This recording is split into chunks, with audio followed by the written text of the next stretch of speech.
आपके सभी दर्शकों को नमस्कार। देखिए, कल दिल्ली में दो बड़ी घटनाएं हुई हैं।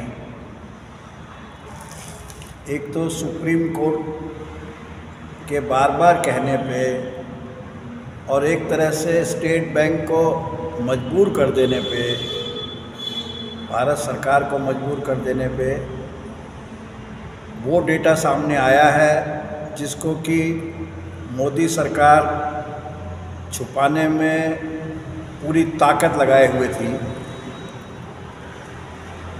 उससे पता चलता है कि किस किस्म की नंगी लूट मोदी सरकार ने मचाई हुई है। ऐसे हालात आज़ाद भारत में तो छोड़िए, ब्रिटिश टाइम में भी नहीं रहे। और जो जनवादी इदारे हैं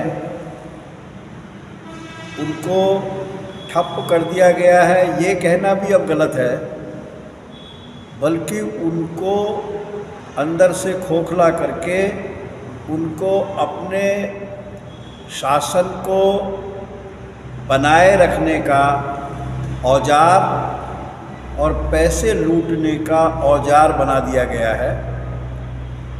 ईडी, सीबीआई, इनकम टैक्स सरकार के लठैतों की तरह काम कर रहे हैं और वसूली की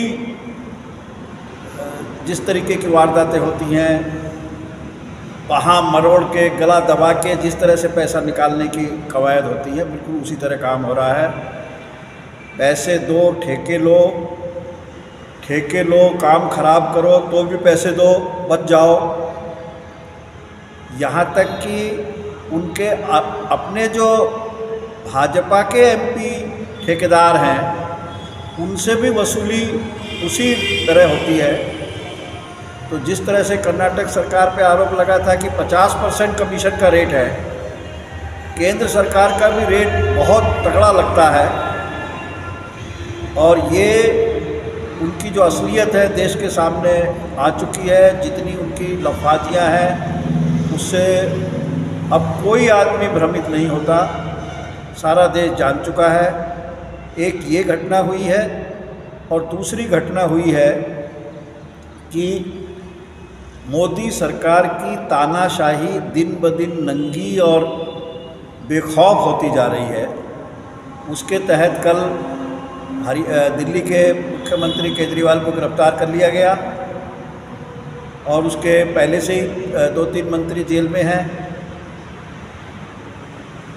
तो ये जो सरकारी इदारे हैं इनको भाजपा के लठैतों के रूप में ही लिया जाना बेहतर होगा। यही कल के बारे में कहना है। और जो इसका इलाज है वो अब चुनाव के द्वारा होगा, ऐसी कोई संभावना नज़र नहीं आती, क्योंकि ये नंगा फांसीवाद है।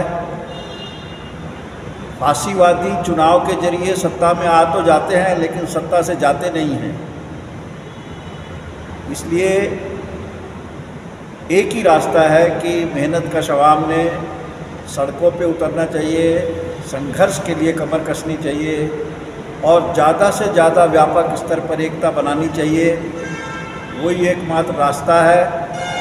और अब तो ये मुमकिन भी नहीं रहा कि फिर से वो पहले वाला जनवाद आएगा। इस जनवाद की मुद्दत पूरी हो चुकी। एक समाजवादी समाज बनाने की ओर, एक निर्णायक संघर्ष छेड़ने की ओर मेहनत का अवाम ने इकट्ठे होकर बढ़ना चाहिए।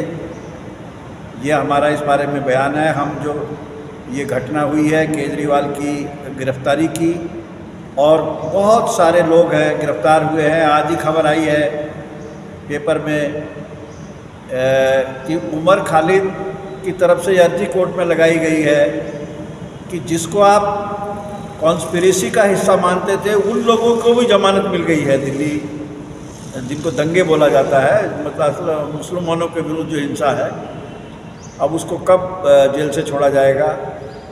तो हम केजरीवाल की गिरफ्तारी को कंडम करते हुए, उसकी भर्त्सना करते हुए, दूसरे जितने भी राजनीतिक रूप से यूएपीए के तहत गिरफ्तार करके ये लोगों ने जेल में डाले हुए हैं उनको तत्काल रिहा किया जाए और ऐसा ये सरकार करे, इसके लिए सारे देश भर में एक ज़बरदस्त आंदोलन इस सरकार के खिलाफ होना चाहिए। ये बयान हम क्रांतिकारी मजदूर मोर्चा के अलावा एक दूसरे संगठन CPI ML मास लाइन और TUCI जो उनका ट्रेड यूनियन जन संगठन है, उसकी तरफ से जारी किया जा रहा है।